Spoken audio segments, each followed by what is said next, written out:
Good morning, good afternoon, brothers and sisters. Good afternoon again, depending on where you are on the planet Earth.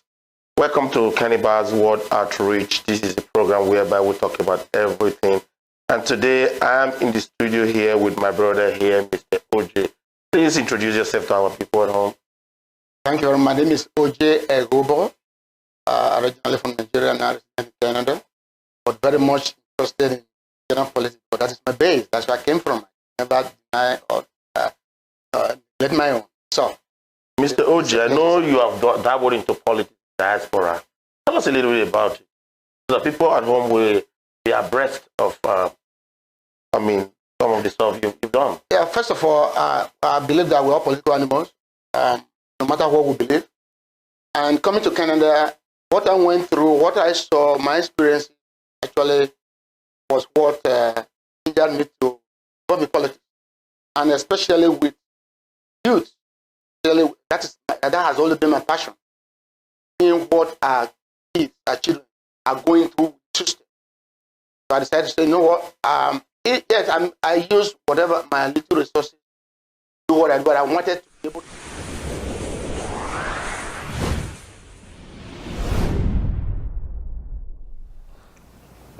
Good afternoon, good morning, good evening, ladies and gentlemen, depending on where you are. Welcome to Cannibal's World Outreach. Before I start, I would like to recognize our sponsor, Simi African Grocery. Please, shout out to Simi African Grocery. We thank you for supporting us. They are located at 50 Eddystone, not far away from our location here. Simi African Food is one of the best African groceries. As a matter of fact, what I always say is that there are two African groceries in Toronto here. One is Simi African Grocery, and one the rest. So please make sure you patronize them. However, when you go there and patronize them, tell them you hear about them, you heard about them from us, and you're going to have a 10% discount. As you see on the screen today, I have our big brother here, our chief. I call him, I was telling him off record just now that he's an epitome of culture. Sir, welcome to Cannibal's World Outreach. Thank you very much for taking your time today. Thank you very much for having me. God bless you, sir. God bless you. Thank you, sir. Before we proceed, I will not attempt to even do a lot of introduction. I will want you to introduce yourself to our listeners and viewers all over the world. Thank you once again for having me. My names are Prince Kingston Inoese Okankan Usagai. Everybody that knows me call me Don Piccolo. Back home, those who know me from my youth days, they know me as a comedian, a footballer. I played football a lot, so that's why everybody call me Don Piccolo. Wow. Now, I'm going to quickly jump into why we are here, because I know that you have a very busy schedule, but once again, thank you for, based on your busy schedule, you are able to make it here. I thank you once again. Now, I just used one word, which is very, very powerful in my own books, an epitome of culture, most especially here in diaspora. How were you able to maintain that standard, even here in diaspora? First and foremost, my father saw that long time ago, after all my sojourn in the States, I went back home. My father said, look, all these slangs or ashwishwi, according to how he used to refer to it then, will not take you anywhere. You need to have the nitty-gritty of Benin Kingdom. And so he personally took me to Chief Priest Ebonho and Chief Arala Usula. These are the people who taught me the real nitty-gritty of African culture. And from there, I have not deviated. I've taken time again to read a lot of African books, especially the Benin traditional culture and the chieftaincy title Guilds in Benin. I'm a royal prince and I'm a heir to a throne. So that's what I was going to go through, because I see that you're kind of hesitant to say that. I know that you are a man with a lot on your bed and you are very reserved. I do know that you are a prince, you are heir to a throne. I think that should be what we'll say first. But I thank you, sir, for joining us again today. But what are the challenges being in diaspora and trying your possible best to keep to par culturally? First and foremost, if you look at our people here, a lot of us, when we come to this part of the world, we tend to forget our culture. We forget where we're coming from. Everybody wants to take that stage of wannabe. But I keep asking, how many times have you seen an American or a German, an Italian in Nigeria trying to speak like a Yoruba man?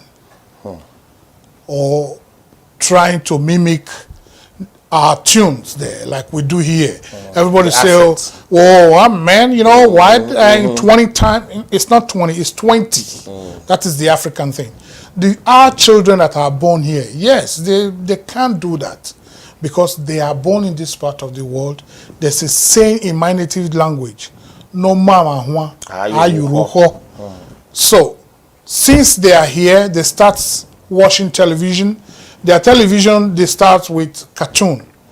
The tonation there, they will copy. When they go out, they go to school, the tonation and the accent, they will copy.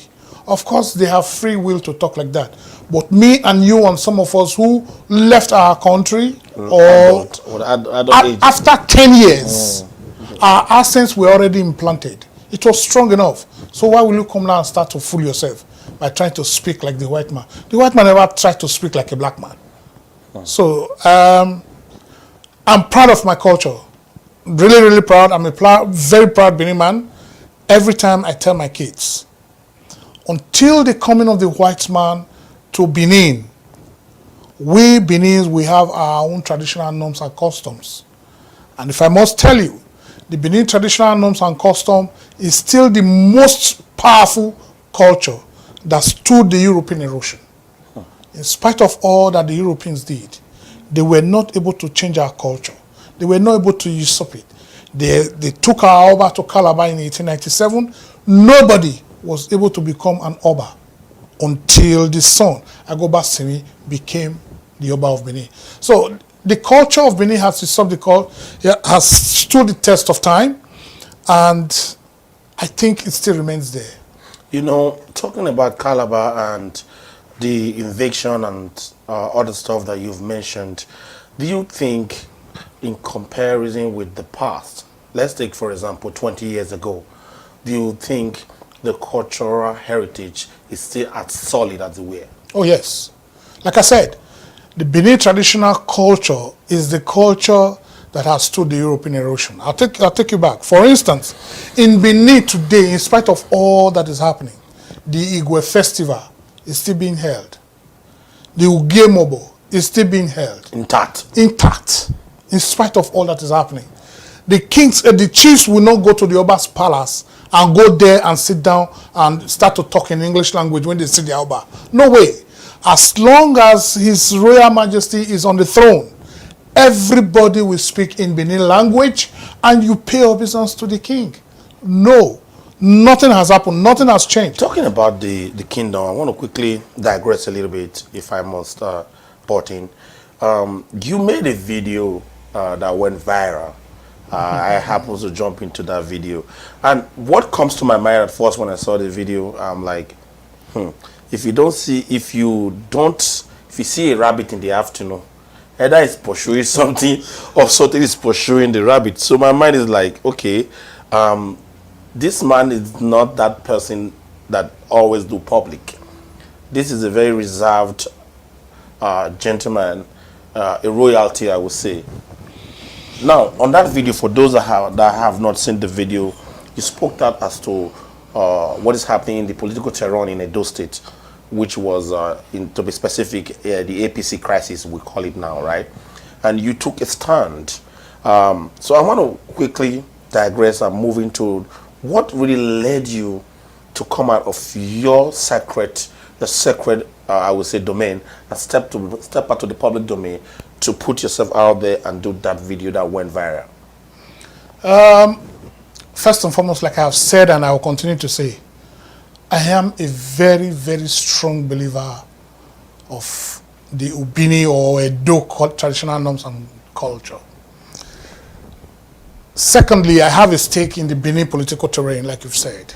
And it's a place that I will want to verge into someday. I've been there and I want to go back in there because I believe in giving, I believe in serving my people. When Obaseki came on board, the reason why I came out, when Obaseki came on board, a lot of the political or the politicians back in Edo State said he was not a politician and that he would not know how to manage the affairs or to run the political states, as it were. But when he came in there, I always say education is different from being a politician. He was an educated man coming into politics. And if I must tell you here and now, the reason why we say politics is dirty in Nigeria or in Africa is because the elites, the educated ones, they've all taken a backbench. And the radicals, or like my people would say, the Agberus, have taken over politics. And so politics is dirty. But if the ones that are educated, like Obaseki, if we have another class or another governor like Obaseki after his 80 years in Benin, you see that Benin will be compared to any other advanced city in the world. So against the backdrop of other governance from Edo State, I don't want to be naming names now. Yes. If you actually look, compare and contrast, what set Obaseki aside to be able to push you to the level of you now say, you know what, you will say it the way it is. You see, thank you. Like I was telling you, and if you watch that video, I did say, the only person that we can compare to Obaseki presently was late Governor Ambrose Ali and late Ogbemudia. Ambrose Ali came because his party had free education and because he had traveled out. He didn't travel out with his eyes closed. He came back into the country. He was there at the UBTH. Ogbemudia asked him to come back. And when the man came back, he was at the UBTH. He was a professor of anatomy. The guy had all the wherewithal that what it would take to govern a state. And seeing what was obtainable from where he was coming from, the guy decided to put a structure on ground. Today, Edo State has 2 universities. Outside the one Oshomole claimed that he built. The second university came as a result of Ambrose Ali. Then people fought and condemned him.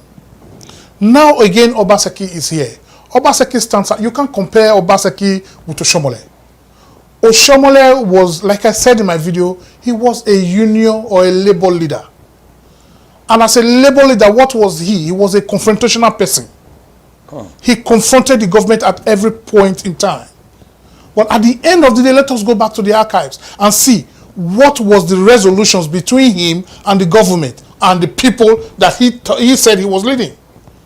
It was only him. Because when the government now agree with him, he will come and tell the workers, oh, go back to work.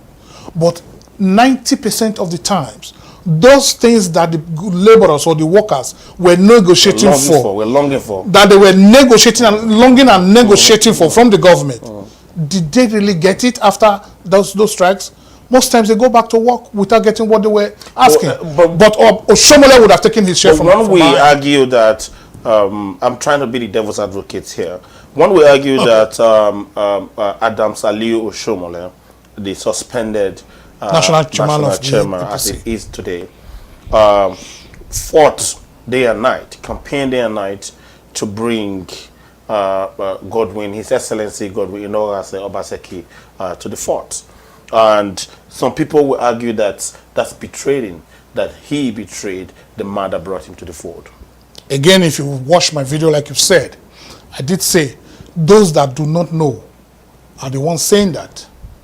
First and foremost, if I do not extend a hand of fellowship or friendship to you, you will not reciprocate. You will not reciprocate. You will not see me as a friend.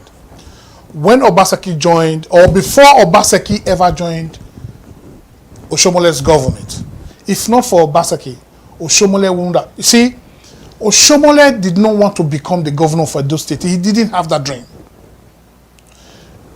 Obaseki and his cohorts, even up to Lucky Igbenedion, were the ones who told him, come and rule. Because they saw that he already had a name from the label. But he didn't have the money. He didn't have that followership, political followership. Don't get me wrong. Clown. Yes, he didn't have that. And Oshomole told us in his own language, from his own mouth, that he told Godwin, I don't have the money to run. Because African politics is not something that you go into without money. But Obaseki was able to say, don't worry, I have some resources, Edolites who I can talk to, who will be able to support you financially for you to win. Why was this coming up? That's why I tell people, when they were praising Oshomole, oh, Oshomole did this, Oshomole did that. I said Oshomole did nothing. The reason why people are saying he did this, he did that is because they didn't see anything to compare with what he was doing. If Lucky Igbinedio's government had a little or 1/4 of what he felt was the highest that he could do, nobody would have been singing his praises. But because Lucky's government failed us, which Izei Yamu was part of that government, and again, Osumbo came in, Osumbo was not allowed to really govern that place. And again, Osumbo was not a governor. We've said this in off camera just now. You mean Godwin? Not Godwin. Okay. Osumbo was the person who was there that Oshomole went to court. I got you. Yeah, Good. I got you, yeah. With Lucky Maswen here in the US. Yeah. Now, when Oshomole came in and there was nothing on ground to compare all that he think or the followers think he did, that was why everybody sang his praise. But let's go back again. I said in my video, let Oshomole show me his family house in Benin. Let Oshomole tell us that before he became the governor of Edo State, he was worth 2 million naira, just 2 million naira. He wasn't. He hadn't such money. So, when Oshomole came on board, he had the support of Godwin and his followers financially.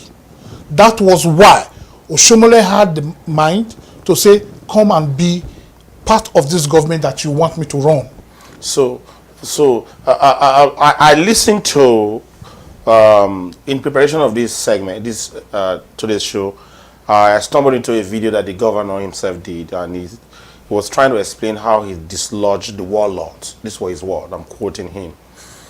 Some people would say that's ungratefulness. That's you using people to campaign and to do some work, and then now you call them warlords and so on. Other camp will argue and say it was needed so he can be effective in his office. So what's your view on this? Because if I labored for you, I want to eat the fruit of my labor. Do you think it was right, if I may quote him again, to dislodge the so-called warlords? First and foremost, let me tell you something. Like I said, Oshomole was a labor or a unionist. He was a labor leader. All he knew or knows how to do is confrontation. Antagony. And so when he came into power, the people he thought he could use were those who were warlords, using Obaseki's language. And so his government was always full of these confrontations, you know, and the Agberos or the warlords made money out of his government at the detriment of the masses. The people, yeah. And if you watch my video again, I did say, when Obaseki was in that government, he saw these abnormalities. But because he was not in charge, there was nothing he could do, little or nothing that he could do. So he waited. As at the time he was in power, he decided to change the narratives. And changing narratives today, we, both all of us in diaspora and those who are there in Edo land, have seen that there's a great difference between sharing the money for these warlords or allowing the warlords to hijack this money instead of coming to the government coffers, taking it and putting it into their personal pockets. And this man is doing what he's supposed to do with the people's money. Now, talking about changing narratives, last week, I would say, the Edo State governor, I would say, decamped to the PDP. And this was after your video, I believe, if I'm correct. Did that change your point of view? Of course no. How so? if you listen to that video again, and if you know and follow the political trend in Edo land as of today, you see that as soon as Oshomole came and he said Godwin Obaseki was disqualified from being the next governor or being able to campaign or to run on the platform of the APC. And people before now have been shouting, Lagos is not Benin, Lagos is not Benin, or Benin is not Lagos. Everybody knew it that Oshomole's ulterior motive was to take us back to the 80s, where the warlords will take over the streets again and take over the political terrain. And I did say in that video, Izei Yamu coming to APC was not for peace. He didn't come in there to make peace. And if you listen most recently, my cousin, Tony Adu Kabaka, came out and said the election or the election that brought Obaseki to power was hijacked by them, which to me was a confessional statement to a crime. That is exactly, that's what I said in that my video. That is exactly what Izei Yamu was told. That was the reason he decided to come to APC. I'm telling you honestly. Because they told him, after all, you were the president, but this government was so come now, we can give it back to you. That's why he came the way he came. But I was surprised again to see a video today where he's asking Obaseki to come back to APC. That is medicine after death. When, as soon as Obaseki left that party, I'm still waiting. I've told those who are close to me, the very day Obaseki wins this next election, I will go back and bring out my traditional sorcerer, which we the Beninese we call Ada Eben. I'm going to throw my Eben and first of all, thank my palace. I thank my ancestors, I thank my palace, the Benin palace. I thank the most imperial royal majesty, the Yomonobanedo. I'll thank the indefatigable deputy governor of Edo State for all his support. And then the general populace of the Benins, they've come again to tell Oshomole that really, Benin is not Lagos. Why am I saying this?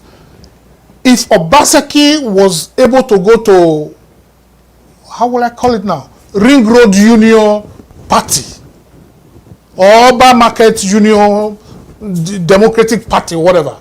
If he had joined that society, like I tell you, it was a great exodus. Everybody was waiting for him to just make mention of it. This is where I am, and we'll go with him. And here in diaspora, if not for the COVID, I would have been in Nigeria. I'm telling you, I would have been in Nigeria.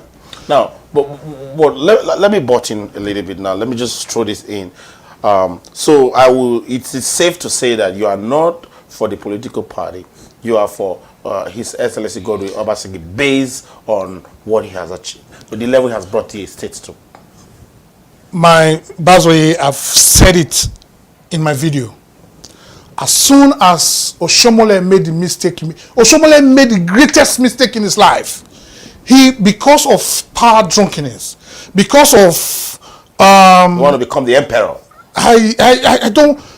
Well, he wanted to become the emperor, but in a wrong environment. You see, Lagos is not being like they were always saying. As soon as he made that mistake, if he was trying to be like Tinubu, you see what Tinubu did? You see, when you I keep saying it, those criminals who are caught are the ones who have no knowledge at all, who have no education. If you see an educated armed robber, he does not go to, it takes time before they are caught. The difference is clear. Good. Tinubu is a clever and educated political tactician. He did not make Ambode go through any screening. He put Ambode aside, screened the present governor Sanwo-Olu, and brought Sanwo-Olu to come and run with him. You understand? And already the homework has been done. So the whole, look at it, in spite of the fact that the results were all falsified rather, Sanwo-Olu ran against Ambode and won him at the primary level. But in this case, you didn't allow the governor to run with whoever you were bringing, because you know already that you have no platform. Now, I asked somebody, said, oh, why are we talking? I said, let me tell you something. Are you telling me that if Obaseki and Oshomole were still on the same level, The result, he said, PDP challenged in 2016, and yet he was able to rule for 4 years. That result would not have been good enough. Are you not sure even Oshomole would have advised Obaseki to say, this time, since there are discrepancies in this one, leave this one, bring out only your school certificate? Because the Constitution says, as long as you can read and write, you don't need a diploma or a degree to be able to contest for governorship. So he's leaving APC to PDP. I said in my video, I personally, like here in this part where I live, we do not vote for party here. We vote for integrity. We vote for the antecedents of that person. Pedigree. The pedigree, exactly. That's the word. I keep telling my wife, or those who are close to me, I tell them, the day Barack Obama became the American president was the day the Kennedys asked him to give a speech. And he gave that speech sometime in 2007. Yes. Yeah. It was after that speech. Convention. That's it. After that democratic speech, that day, it was the Kennedys. Don't forget it. That gave him that privilege of making that speech, and he gave that speech. After that speech, they said, "This is our next president." So, what are we talking about? This person, if he has been able to rule for 4 years, and in less than 4 years, we have seen a lot of differences in place. I say it, there are people who laid foundation to build 4 flats, and for 5 years, the foundation is still where it is. It has not gotten over more than that. You understand? So when people say, for 4 years, what has he done? This man is not just doing the secretariat. One project. It's not just doing the secretariat. Let me digress a little bit. There have been people that have worked for PDP currently. They have worked for PDP for years. And they probably have the ticket or be promised the ticket for the governorship of Federal States, right? And now you have Governor Inogase. How do you think this is going? I mean, let me be really precise on this. A person of Mr. Ihama is venting on the social media, and news coming from Edo State saying that he's gone to Port Harcourt to take the PDP to High Court to stop the primaries, which is scheduled to take place sometimes this month. How do you think this is going to go with this political saga? I saw that write-up sometime earlier today on the public space, but I want to believe that that wasn't Obede Ihama.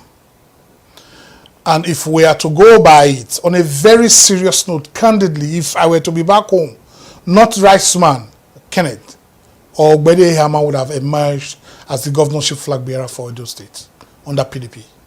Seriously. After the exit of Ize Iyamu, Engineer Ikine would have been the next governorship flag bearer for PDP. And if you look at the way the man has taken it so far, you see that there's no desperation. Why do people come into politics to vie for power out of desperation? Yeah, but do you not think that this could be a political stumbling block on the part of Godwin Inogase? Anybody who is being a stumbling block on the part of Godwin Inogase in PDP, that person does not mean well for that state, Edo.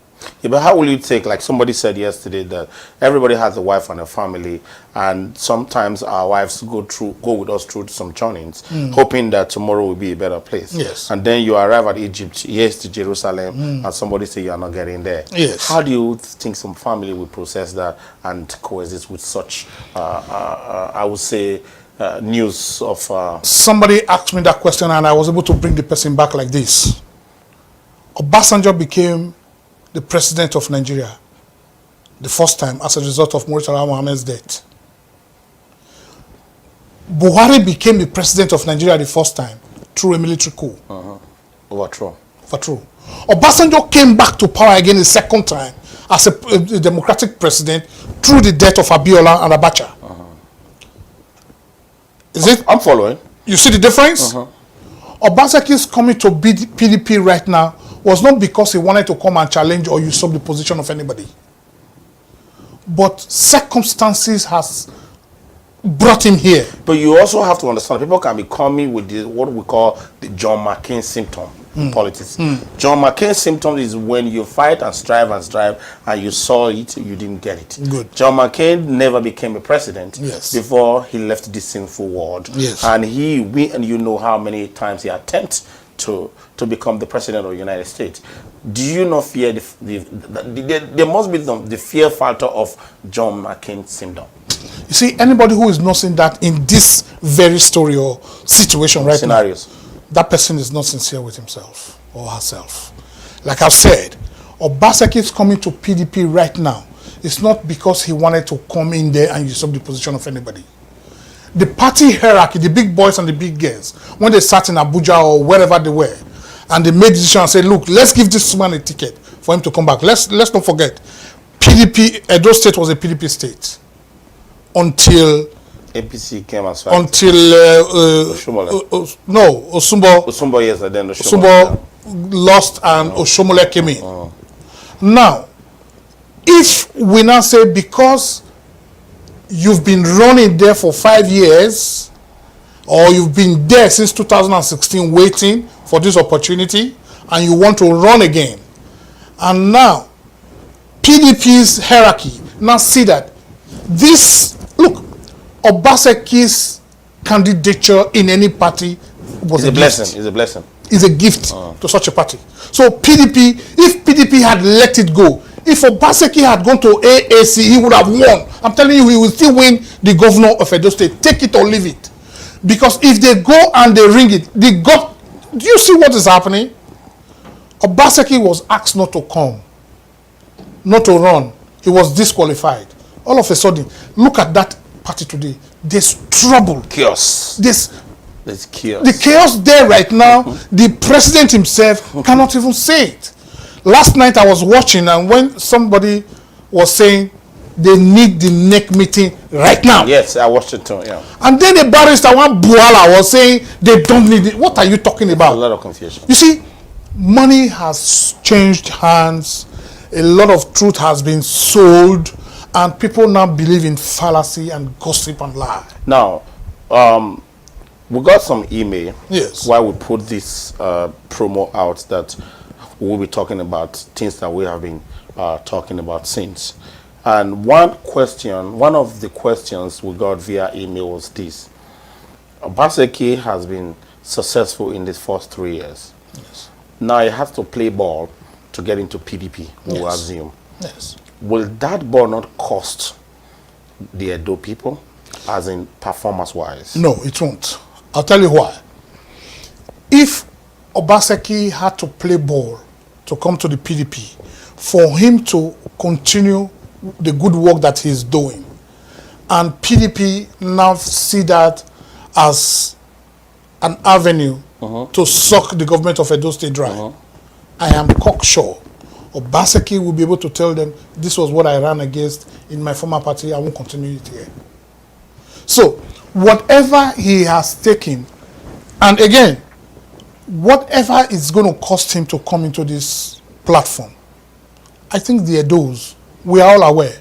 Because, like I said in my video, and moreover, those who has been there before now, they've spent money. So you cannot expect me to step down or ask me to step down without you giving me at least what I've spent to print my banners. That is expected, or it should be expected. So anybody who is complaining or who is against that, that person doesn't really know what politicking is. So, to me, I don't see that as cost or whatever. It's not going to do Edo State anything. Now, some of other questions that arose was the cultural part of it, saying that Adamson Shomele, I will use, hypothetically speaking, is not Aboriginal. Godwin Noga says Aboriginal, and so on and so forth. Some people say that the body language of the palace, some people say the body language of not the palace. I want you to weigh in, looking at it from somebody that is very cultural oriented, and I would say an Aboriginal from that state. How will you define this moment when it comes to the politics, the current politics, and the kingdom? First and foremost, I have said again and again, and I'm going to say it again. We have two kingdoms in this world. It's Benin Kingdom and United Kingdom. We have two cities in this world. It's Benin City and New York City. Now, if you go back to the archives, let us take it back. The first monarch to speak English was an Oba, an Oba of Benin. Most recently, let's go back. Late Erida, my Oba who joined his ancestors, because an Oba never dies. The Oba before he joined his ancestors was the most read Oba in the whole of West Africa. One, quote me, mark me, anywhere. The most well read, he rose up from the ladder to the ranks in the ministry. Today, we also have an Oba. If he's not the most well read Oba today, he's one of the most well read, 1 out of 10. He's one of them. And he is the only Oba who had been a diplomat. Why am I bringing this in? Because I know a lot of people will take me up on it. But I'm ready. Fire your bullets, and I'll give you my reasons and my answers. Go back and check. Go back to the archives. The Oba of Benin cannot and will not involve himself with partisan politics. He's more than that. Because he has every right, he has all the honor to call or talk to whoever he wants to talk to in the polity of Nigeria. If he had been able to move himself to go meet the president to say, please call my 2 sons and bring them back together, mediate in their discourse, and let us see where it will head us. That alone was enough it should be enough for anybody to know that my Oba cannot. But how will you now interpret the body language of the monarchy? The monarch, there's no body language. The man has not given any body language. Oba the language from the palace is people try to drag the palace into it. And if you look at it, I asked somebody the other day when we were out there in the street demonstrating, I said, he made a statement, and I took him up on that and I said, look, all this while that this is going on, tell me one place, either in private or in the public space, where you hear the Oba of Benin make mention of anything, or any traditional Benin chief make one statement about this whole thing. I am cocksure that my Oba has been able to make his stand with his chiefs.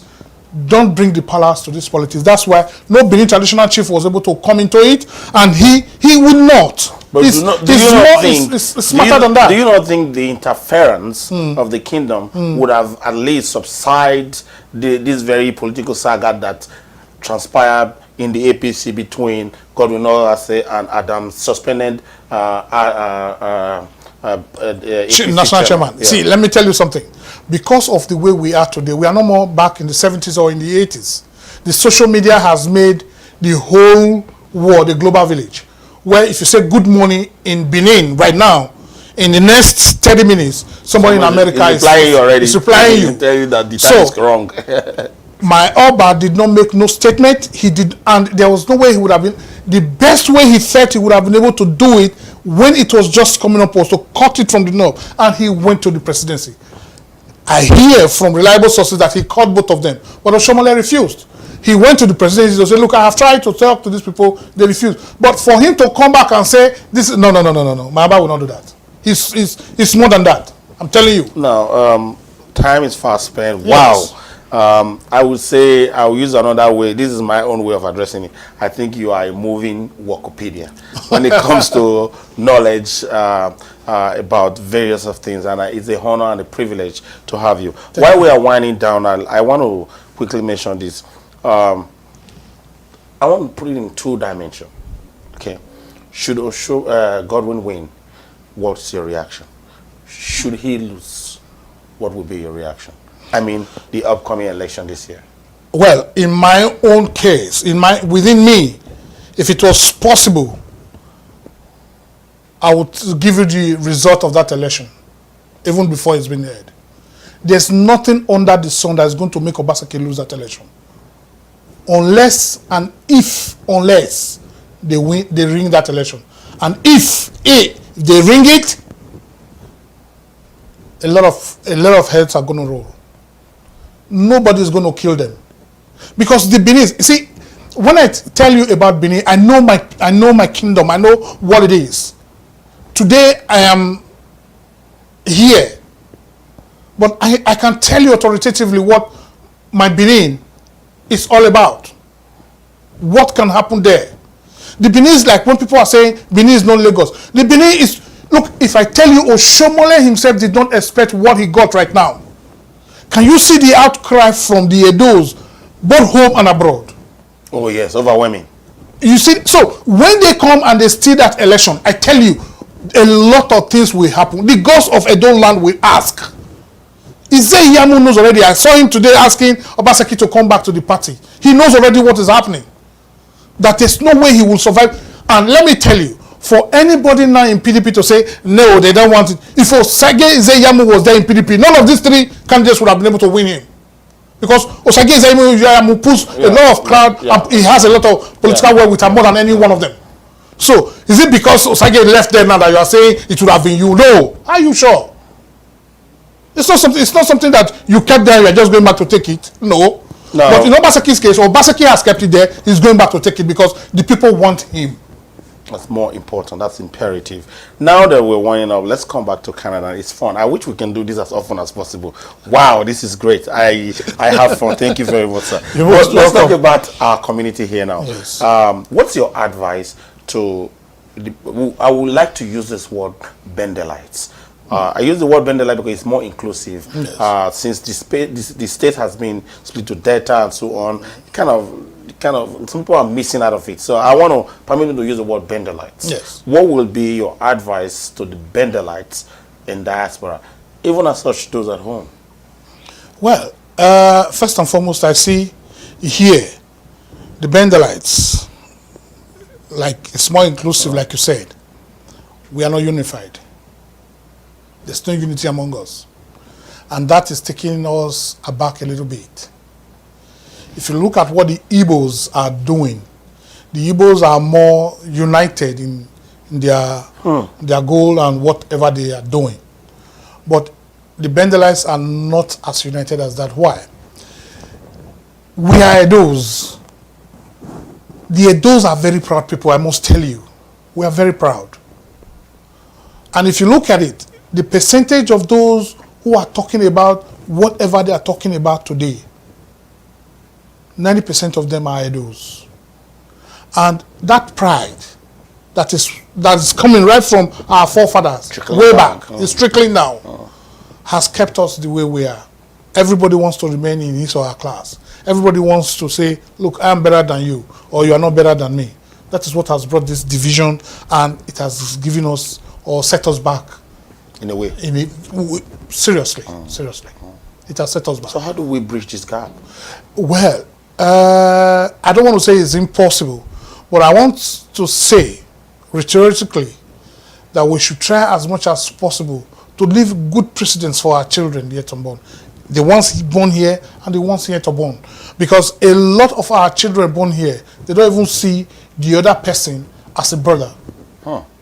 If you see a Canadian child that is born here, you ask them, unless some of us who are able to say, look, the 4 walls of my house is Benin Kingdom.